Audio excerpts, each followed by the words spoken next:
18 question आते हैं और 18 के 18 एनसीईआरटी से आएंगे। एक भी सवाल बाहर नहीं जाएगा। सिर्फ वो लोग जो लोग एनसीईआरटी को बहुत अच्छे से पढ़ के रखेंगे या जो हम बता रहे हैं उसे समझ रहे हैं, रिवीजन करेंगे। हम भी एनसीईआरटी से बाहर नहीं जा रहे। होने को एक एक टॉपिक में बहुत सारी बातें हैं, लेकिन हम कहीं नहीं जा रहे इधर उधर। सिर्फ एनसीईआरटी में जितने पॉइंट्स को डिस्कस किया उसी पॉइंट्स को मैं बता रहा हूँ। तो अगर इतना भी अगर रिवीजन कर लोगे तो 17-18 क्वेश्चन तो कहीं नहीं। वो क्लास 1 घंटा बढ़ गया जब क्योंकि कूलर लग गया, ठीक है। यानी कि 1:30 बजे के बजाय 2:30 बजे तक पढ़ेंगे। एक पेपर डिस्कस भी करेंगे हम लोग। पेपर डिस्कशन इसलिए करेंगे कि क्वेश्चन हम उससे बहुत सारी बारीकी है उस पॉइंट्स में, क्वेश्चन में उस बारीकी को, इस इम्पॉर्टेंट पॉइंट को हाईलाइट कराऊंगा मैं, ताकि वो पॉइंट्स भी याद कर ले। पेपर देने का मतलब जितना आया आया, नहीं आया नहीं आया, नहीं आया तो क्यों नहीं आया, क्या वजह थी, क्या सवाल में पूछा जा रहा था, वो छोटी छोटी बातें हम उसमें बताएंगे। जो मैं पॉइंट्स बता रहा हूँ, ठीक है, उतने पॉइंट्स को याद कर लो। कुछ पढ़ो मत पढ़ो, कोई गाइड मत पढ़ो। जितना मैं बता रहा हूँ फिज़िक्स, केमिस्ट्री में, मैथ में भी, ठीक है। आपके पास टाइम हो तो थोड़ा प्रैक्टिस करो, लेकिन पहले इसको समझ लो कि इसमें क्या क्या पॉइंट्स बताया गया है, किन किन पॉइंट्स को याद करना हमें। इसके बाद टाइम बचता हो तो थोड़ा प्रैक्टिस के लिए आप बाहर से कर सकते हैं, लेकिन ज़रूरी नहीं कि उसे जितना मैं बता रहा हूँ, क्योंकि केमिस्ट्री में याद करना है, फिज़िक्स में भी याद करना। हमने दोनों तरीके बता दिए, रट्टे भी लो करके दिखाई दे रहे हैं हम लोग। तो आगे चलते हम लोग केमिस्ट्री में कर रहे थे, क्या कर रहे थे हम लोग, is matter around us pure, ठीक है। ये चैप्टर चल रहा था और इसमें आधे से ज़्यादा हम लोगों ने कर दिया है। अब आगे जो टॉपिक है वो टॉपिक है separating the component from its solution. अगला जो टॉपिक शुरू होगा, ठीक है, सेपरेटिंग द कंपोनेंट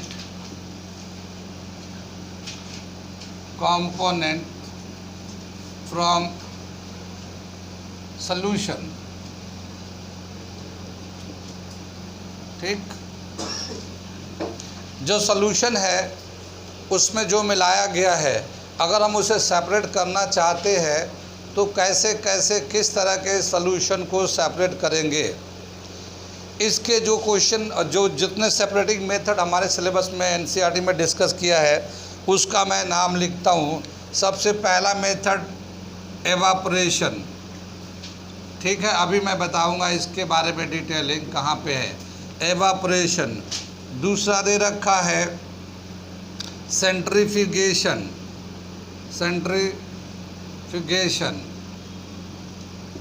तीसरा दे रखा है सेपरेटिंग फनेल,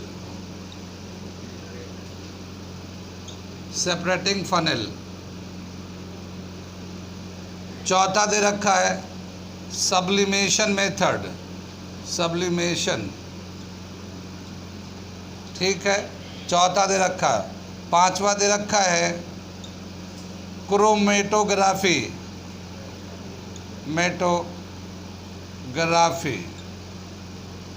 ये पांचवा मेथड दे रखा है। 6 दे रखा हमारा डिस्टिलेशन,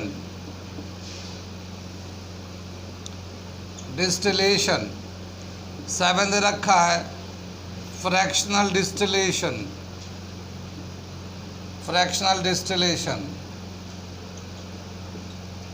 8 दे रखा है क्रिस्टलाइजेशन। इतने सारे मेथड को अलग अलग जगह पे यूज़ करके सेपरेट करते हैं। इतने सब को डिस्कस किया है।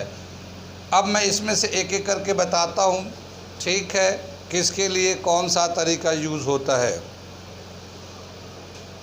नोट कर लिए, मैं मिटा रहा हूँ इसको। पहला मेथड है हमारा एवापोरेशन, ठीक है। कौन से सॉल्यूशन को एवापोरेशन से सेपरेट करते हैं। एवापोरेशन दे रखा है black blue ink in water. ठीक है, पहला मेथड हम लोग कर रहे हैं एवापोरेशन, और देखते हैं कौन कौन से सॉल्यूशन को एवापोरेशन मेथड से सेपरेट करते हैं जो एनसीईआरटी में डिस्कस किया गया है। ऐसे होने को बहुत जगह करते हैं, लेकिन इसमें जो डिस्कस किया है black blue ink in water, जैसे हम लोग के इंक होते हैं, ब्लैक इंक है, जैसे इसमें हम लोग इंक यूज़ करते हैं, तो ब्लैक इंक है, ब्लू इंक है, पानी में डिज़ोल्व है। अगर उसको इंक को अगर सेपरेट करना चाहते हैं, बेसिकली इंक जो है ना वो एक तरह का डाई होता है, कलर्ड होते हैं, वो डाई होता है ना, कपड़े का डाई करते हैं, बाल डाई करते हैं, तो वो डाइज होते हैं। ठीक है ना, डाइज होते हैं ये ठीक है ना। ये पानी में डिज़ोल्व करके सॉल्यूशन बनाया गया है।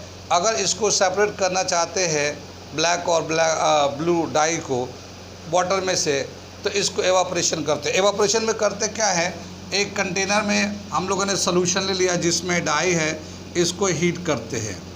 हीट करेंगे, इसका जो है वेपर जो है ना निकल जाएगा, पानी जो है वाटर जो है ना वेपर बन के निकल जाएगा, और लास्ट में जो बचेगा वही ब्लैक या ब्लू पाउडर है, डाइज बच जाएंगे इसके अंदर। ठीक है, तो ये तरीका है इसका एवापोरेशन का। एवापोरेशन करना का हीट करते आहिस्ता आहिस्ता पानी जो ना भाप बन के निकल जाता है, और जो उसके अंदर पाउडर्स होते हैं कलर पाउडर, वो नीचे लास्ट में सूख के रह जाता है। ये एक तरीका है एवापोरेशन, और इसको सेपरेट करते ब्लैक ब्लू इंक को जो डाइज होता है। ठीक, तो ये देख रखा हमारा पहला मेथड एवापोरेशन, नोट कर लिए। इसके बाद दूसरा मेथड बता रहे हैं हम लोग।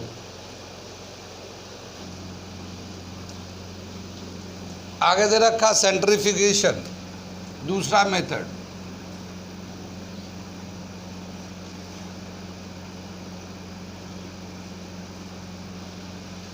सेंट्रीफ्यूगेशन करते हैं इसमें सेपरेट बटर फ्रॉम मिल्क। ये कॉमन एग्जाम्पल दे रखा है एनसीईआरटी में। वैसे ये मेथड बहुत जगह अप्लाई है, लेकिन जो हमारे एनसीईआरटी में उसी से मैं स्टिक करके बता रहा हूँ, क्योंकि अननेसेसरी इधर उधर पढ़ के कोई फ़ायदा है नहीं। मिल्क जो होता है, मिल्क के अंदर बताते हैं कि प्रोटीन भी है, फैट भी है, वाटर भी होता है। इसका एक हमारा कोलाइडल सोल्यूशन है। मिल्क क्या है, एक कोलाइडल सोल्यूशन। जानते तो ना कोलाइडल के बारे में, जो नेक्ड आइट से नहीं दिखता, मगर उससे जब लाइट पास करेंगे तो एक टिंडल इफेक्ट होता है। टिंडल इफेक्ट सिर्फ कोलाइडल सोल्यूशन में ही होता है और किसी में नहीं होता, और वो एक उसका स्पेशल फीचर है, कंपटीशन में अक्सर पूछते रहता है। बटर फ्रॉम मिल्क निकालते हैं सेंट्रीफ्यूगेशन से। इसमें करते क्या है, एक मशीन आती है, ठीक है, दूध उसमें डाल देते हैं, मतलब एक कंटेनर उसमें दूध डाल देंगे और मशीन को ऐसे ऐसे घुमाएंगे, ऐसे से वो घुमाएंगे क्या, वो अब मशीन से लगा देते हैं बिजली से, वो घूमता रहता है, तो पूरी लिक्विड को घुमाते रहता है ऐसे। तो उस जितने भी लाइटर पार्ट है, जैसे बटर है, वो ऊपर चला जाता है, जो हेवी पार्ट होता है वो नीचे सेडिमेंट हो जाता है। फिर हल्के जो बटर है ऊपर से निकाल लेते हैं, ऐसे स्कीप कर लेते हैं, उसको निकाल के बाहर रख लेते हैं।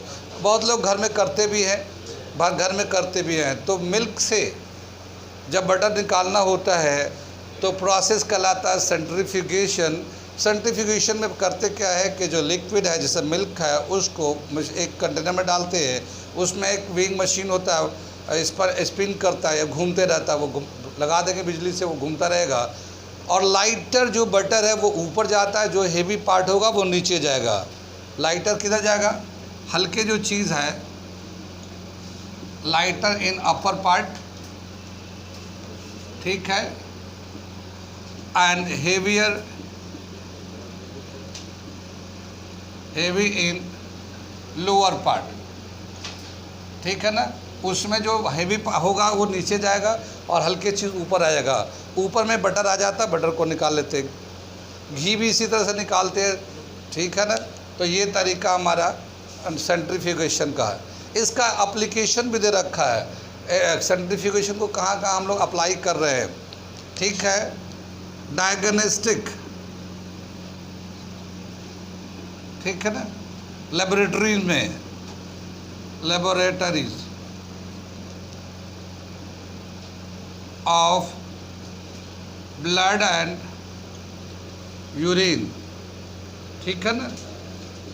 आजकल हम लोग को कोई भी बीमारी होता है फ़ौरन खून मांगता है डॉक्टर, खून लाइए और इसको टेस्ट कराइए, टेस्ट कराइए, टेस्ट कराइए। यूरिन से भी बहुत सारी बीमारियों को पता चलता है। तो वो जो टेस्ट करते हैं वो वहाँ पे जो ब्लड से करते हैं ना, ब्लड का सेंट्रीफ्यूगेशन के ज़रिए उसमें से कंपोनेंट को सेपरेट कराते हैं या यूरिन का, और उससे फिर पता चलता है कि ब्लड में कौन सा चीज़ कितना है, कंपोनेंट को सेपरेट करते हैं। तो यहाँ पे यूज़ होता है, घरों में तो यूज़ होता ही है, ठीक है ना। डायरी, यानी डायरी मतलब डेयरी, डेयरी मतलब दूध में, दूध के जहाँ कारोबार होता है वहाँ पे, या होम, घरों में भी यूज़ होता है ये मेथड। और दूसरा दे रखा है वॉशिंग मशीन, जानते हैं, देखा है कभी? वॉशिंग मशीन में वो स्पन होता है, घूमता है, वो कपड़े सर्दियों में सुखाना होता है तो उसमें रख देते हैं, वो घुमा के ड्रायर जो होता है वो पूरा पानी को निकाल देता है। कौन सा प्रोसेस होता है वो? सेंट्रीफ्यूगेशन प्रोसेस, ठीक है ना। तो सेंट्रीफ्यूगेशन प्रोसेस से कपड़े की सूखता है ड्रायर में। कितनी बात सुन में ही।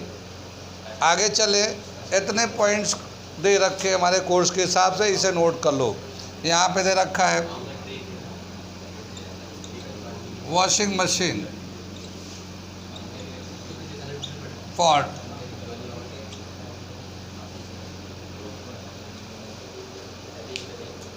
याद है इसे? तो ये था हमारा सेंट्रीफ्यूगेशन प्रोसेस। अगला जो है ना सेपरेटिंग फनेल है, तीसरा मेथड जो दे रखा हमने।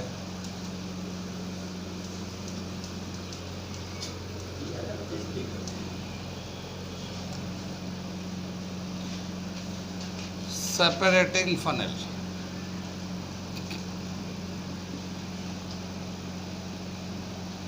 इसका यूज करते हैं to separate immiscible liquid, immiscible liquids. जानते हैं इमिसिबल का क्या मतलब होता है? जो आपस में घुलते नहीं है, आपस में जो मिक्स नहीं हो सकता उसे कहता है इमिसिबल। जैसे oil in water, oil in water, कभी ऑयल पानी में मिक्स हो तो होता नहीं है। तो ऐसे सॉल्यूशन को जो इमिसिबल है, अगर उसे सेपरेट करना चाहते हैं तो सेपरेटिंग फनेल के हेल्प से सेपरेट करेंगे। तो उसका एक डायग्राम दे रखा, मैं बना देता हूँ। ये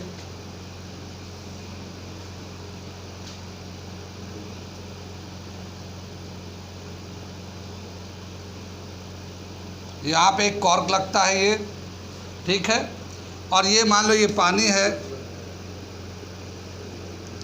ये पानी है, ये ऑयल है, इसका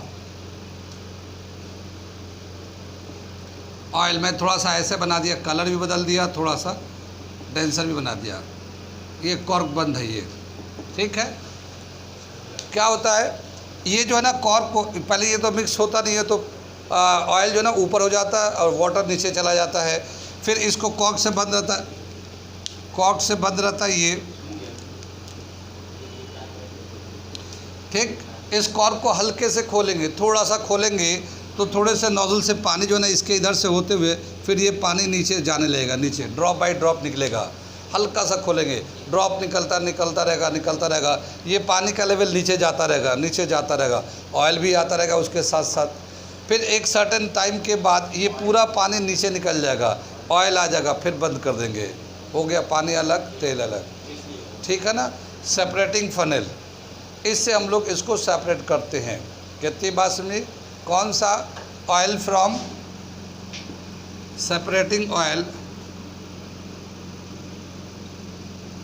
ऑयल फ्रॉम वाटर।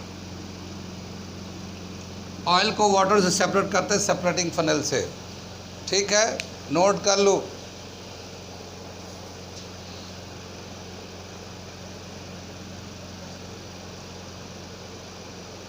ठीक है, जो एग्जाम्पल दे रखा मैं वही एग्जाम्पल में बिल्कुल इसी में से आता है। सेंट्रीफ्यूगेशन कई दफ़ा आ चुका है।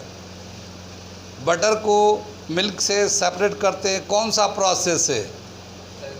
सेंट्रीफ्यूगेशन प्रोसेस से, वो आ चुका कई दफ़ा, ठीक है। ये सारे मेथड को मैं बता देता हूँ। आगे चले हम लोग। ये 3 नंबर था। 4 नंबर कौन सा मेथड है भाई? सब्लिमेशन, चौथा मेथड है ये।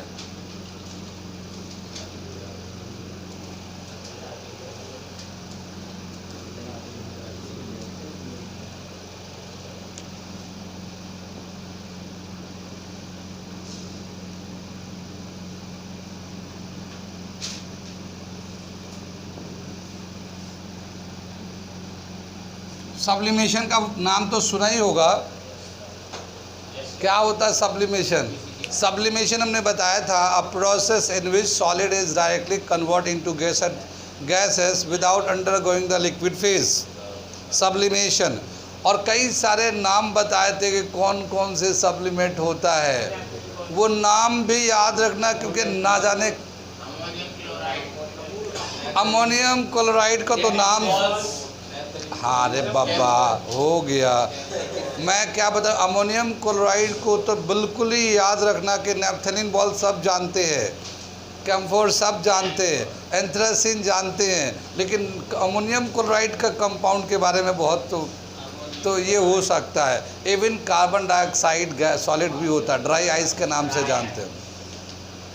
ठीक है, तो सब्लिमेशन में बताया क्या, किसको किससे सेपरेट करेंगे।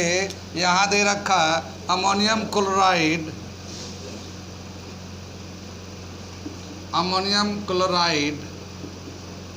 फ्रॉम सॉल्ट, यानी एक सॉल्ट में अमोनियम क्लोराइड मिला दिया गया। तो अब अमोनियम क्लोराइड को कैसे सेपरेट करेंगे, वो सेपरेट करेंगे सब्लिमेशन मेथड से। कैसा, एक फिगर दे रखा वो मैं बताता हूँ। सब्लिमेशन मेथड ये एक दे रखा चाइना डिश है, इस तरह से इसमें एक मिक्सचर हम लोगों ने डाल दिया। ये देख लो, ये मान लो सॉल्ट है, ठीक है ना, और ये मान लो अमोनियम क्लोराइड है। ये दोनों का जो मिक्स कर दिया, इसको इसमें डाल दिया। ठीक, इसको क्या करेंगे, हल्के से हीट करेंगे, हल्के से, ज़्यादा नहीं हीट करेंगे, क्योंकि वो सब्लिमेशन होता है, सॉलिड से डायरेक्ट गैस बनता है, थोड़ा सा टेम्परेचर की ज़रूरत है। और फिर ये जो है इसको ढक के रखेंगे ऐसे, इस तरह से। तो जैसे हल्के से हीट करेंगे, ये जो अमोनियम क्लोराइड है ये तो वोलाटाइल है, ये डायरेक्ट सॉलिड से गैस में कन्वर्ट होने लगेगा। तो ये गैस बन के ऊपर जाने लगेगा, गैस बन के ऊपर जाने लगेगा, ये गैस बन जाएगा। ठीक है, फिर यहाँ से कलेक्टर लगा लेंगे, कलेक्ट कर लेंगे, जहाँ पे भी कलेक्ट करके रखना कलेक्ट कर लेंगे। ठीक है, लेकिन क्या होगा कि ये अमोनियम क्लोराइड तो वेपर बन के निकल जाएगा, लेकिन सॉल्ट ऐसे ही रुका रह जाएगा। और ये एक तरीका है सब्लिमेशन मेथड, अमोनियम क्लोराइड को सॉल्ट से सेपरेट करने का। नोट कर लीजिए, बना लीजिए। ठीक है,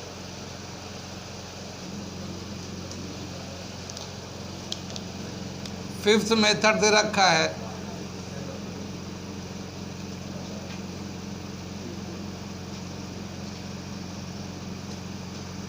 क्रोमेटोग्राफी। क्रोमेटोग्राफी में क्या बताया, कैसे किसको सेपरेट करते हैं।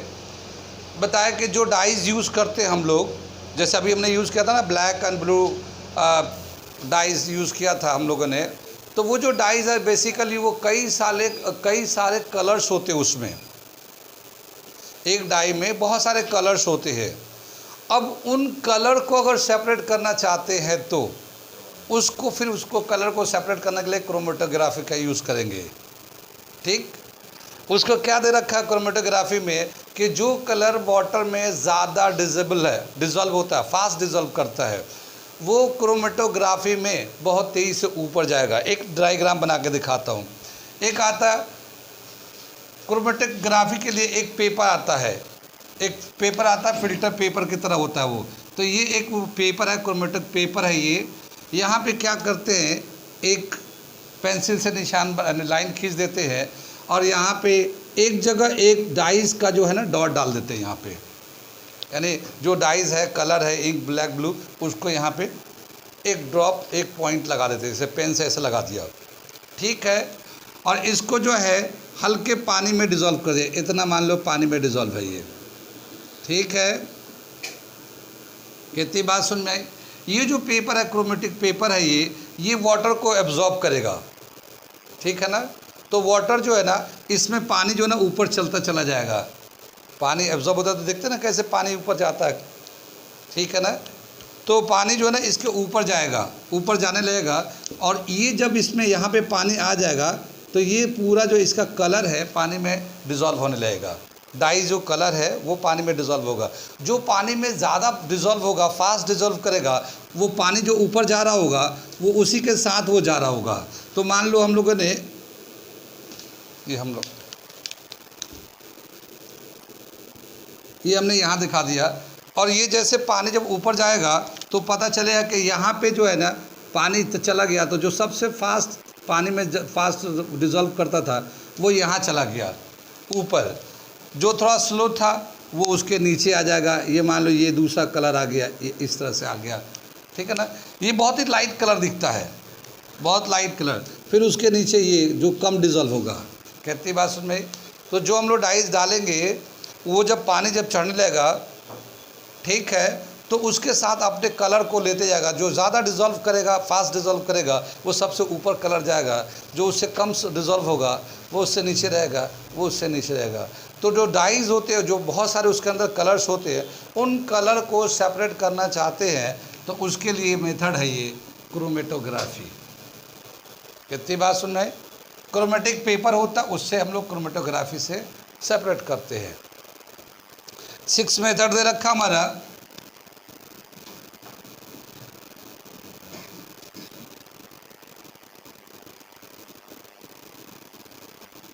ठीक है ना। डिस्टिलेशन मेथड, डिस्टिलेशन मेथड का एक पूरा एक डायग्राम है।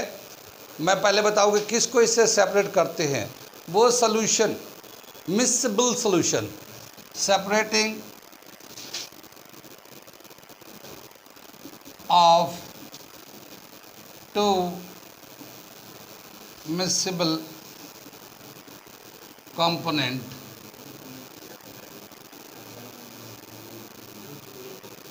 components of solution of high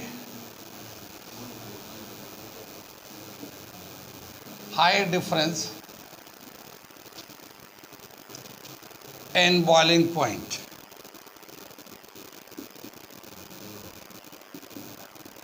ये देखो, इसको नोट कर लो पहले, फिर मैं बताता हूँ। मिक्सिबल तो जानते हैं, जैसे मान लो वाटर है, वाटर में मिल्क मिला दिया, मिक्स हो जाएगा। दूध में पानी, हाँ हाँ, दूध में पानी या पानी में दूध मिलाते हो बिल्कुल। अच्छा, दूध में पानी मिलाते हो, कोई बात नहीं, मुझे पता नहीं ना। तो दोनों मिक्सिबल है। अब उनको अगर हमें सेपरेट करना है तो कैसे सेपरेट करेंगे, उसके लिए मेथड दे रखा डिस्टिलेशन मेथड। दोनों मिक्सिबल है, लेकिन वहाँ पे एक यहाँ पे मैंने लाइन लिखा है high difference in boiling point, यानी उन दोनों सॉल्यूशन का जो बॉइलिंग पॉइंट है उनमें डिफरेंस ज़्यादा होना चाहिए। कितना होना चाहिए? More than 25 degree Celsius, more than 25 degree नहीं, 25 केल्विन, ठीक है ना। अगर उन दोनों सॉल्यूशन में 25 डिग्री से ज़्यादा का डिफरेंस है टेम्परेचर में, बॉइलिंग टेम्परेचर,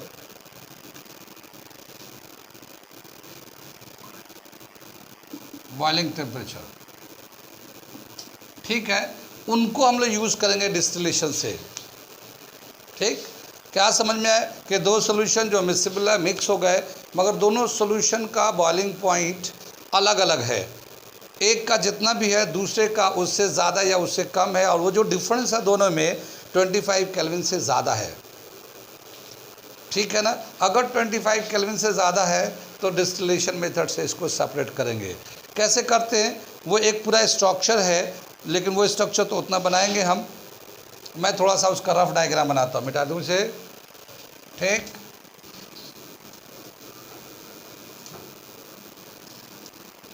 मान लो दो, पहले मैं थोड़ा सा डायग्राम रफ बनाता हूँ।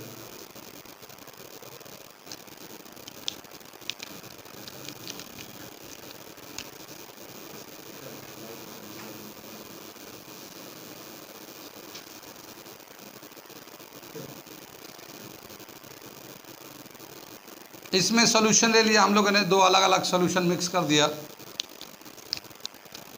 ठीक है ना, दो अलग अलग सॉल्यूशन मिक्सिबल है, पता नहीं चलेगा।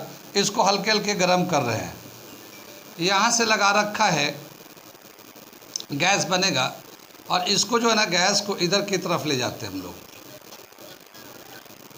यहाँ पे लगा हुआ है एक पूरा सिस्टम लगा हुआ है, ठीक है।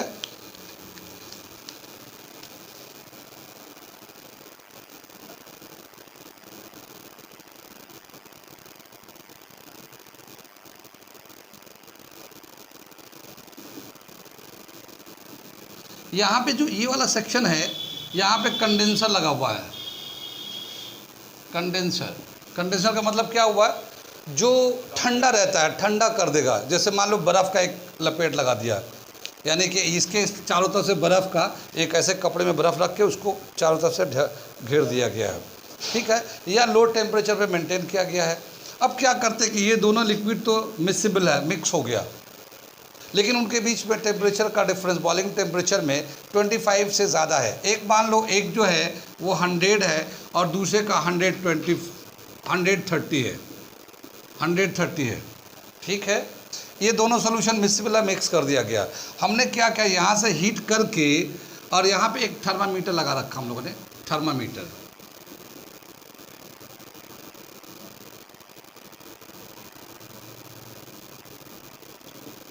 हमने क्या किया है, इस थर्मामीटर पे हमने 115 डिग्री मेंटेन किया है, हमने 115 डिग्री टेम्परेचर मेंटेन कर दिया। यानी इसको इतना हल्के हल्के स्पीड से हीट कर रहे हैं कि इसका 100 से ज़्यादा, 130 से कम 150 मेंटेन कर दिया। अब 115 डिग्री पे क्या होगा, ये तो वोलेटाइल वेपर बन जाएगा, जिसका लो बॉइलिंग पॉइंट है वो वेपर बन जाएगा और वेपर बन के इसमें जाता रहेगा, इसमें जाता रहेगा ये वेपर बन के। लेकिन ये नहीं जाएगा क्योंकि इसका 130 है तो वो नीचे ही रहेगा वो, कितनी बात सुन में। और जब ये जाएगा तो इधर से पाइप खुला हुआ, फिर ये गैस इससे जाने लगेगा। यहाँ पे कंडेंसर लगा हुआ है, कंडेंसर लगने का मतलब ये है कि इसको ठंडा कर देगा दोबारा से। जब दोबारा से ठंडा करेगा तो ये लिक्विड के फॉर्म में यहाँ इसमें आता रहेगा, फिर दोबारा से ये पानी बन जाएगा, यहाँ पे अलग हो जाएगा ये, कितनी बात सुन में। तो डिस्टिलेशन प्रोसेस में क्या कर रहे हैं, जिसका लो टेम्परेचर है, जिसका हाई टेम्परेचर, उसके बीच का टेम्परेचर मेंटेन कर देंगे। यहाँ पे जिसका लो टेम्परेचर होगा वो वेपर में कन्वर्ट हो जाएगा और फिर वो उधर जाके कलेक्ट हो जाएगा, और जिसका हाई टेम्परेचर होगा वो यहीं पे रहेगा। और इस तरह से दोनों मिक्सेबल सॉल्यूशन को सेपरेट करते हैं, कितनी बात सुन में। प्रोसेस का नाम है डिस्टिलेशन प्रोसेस। कितना डिफरेंस होना चाहिए ये पॉइंट याद कर लो, कितना इनमें डिस्टिलेशन के लिए कितना 25 डिग्री से ज़्यादा का डिफरेंस होना चाहिए बॉइलिंग पॉइंट में। अगर 25 से कम हुआ तो अगला मैं बता रहा हूँ, इसे नोट कर लो, ठीक है।